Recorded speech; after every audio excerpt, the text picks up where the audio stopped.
माननीय महोदय, मैं कहना चाहूँगा कि 2047 में विकसित भारत बाद में बना लीजिएगा, पहले एपीजे अब्दुल कलाम के सपनों का 2020 का भारत कहाँ गया उसको तो एक बार एनालिसिस कर लीजिए। और मैं मानता हूं कि उसके एनालिसिस के पश्चात जो आपके पास जो रिजल्ट आएगा, जो परिणाम आएगा, वो 2047 के विकसित भारत की परिकल्पना को पूर्ण करने में कहीं ना कहीं बेहतर साबित होगा। मैं उस क्षेत्र से आता हूं जो बिहार को दो भाग में बांटती है, एक नॉर्थ बिहार, एक साउथ बिहार। हमारा मिथिला का रीजन 6 महीने बाढ़ के पानी से ग्रसित रहता है। जब मैं राज्य सरकार से पूछता हूं तो कहती है कि विदेश का मामला है भैया, नेपाल पानी छोड़ देता है, मैं क्या करूं, उधर से चना डैम बना देता है। अब तो राज्य में भी सरकार आपकी है, केंद्र में भी आपकी है, तो प्रभु कृपया कुछ तो मदद कीजिए।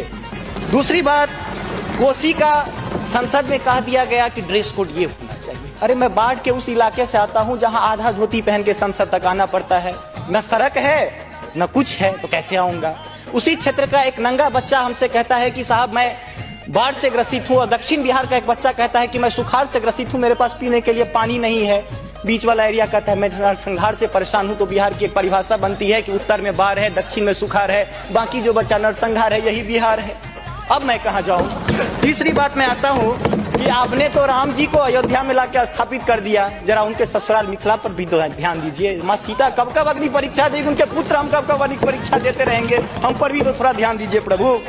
बाढ़ का पानी जब हमारे बिहार से निकलता है तो लगे लगे बंगाल चला जाता है, और जो भी हमारे पास रोजी रोटी रहती है खत्म हो जाती है। तो मेरी पत्नी भी कहती है कि लागल लागल सजन धक्का सलम कलकत्ता चल, अब कितना आगे जब आगे आते हैं। और पर्यटन की पर्याप्त संभावना है। एक बार आप कृपा करके देखिए, पर्यटन मंत्री बैठे हुए हैं, अब ताजमहल मुमताज महल की याद में बना, आपने उसको 7वां अजूबा में शामिल कर दिया। अरे हमारे यहाँ गया में दशरथ माँ जी छेनी लेके पूरा पहाड़ तोड़ दिए, इससे बड़ी और क्या बात हो सकती है। उसको पर्यटन के लिए रखिए।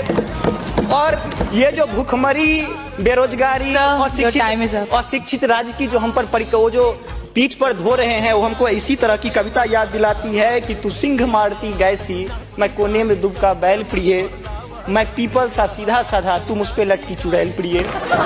तो ये अशिक्षा, बेरोजगारी हम पर चुड़ैल की तरह लटकी है। तो there is politics behind every politics.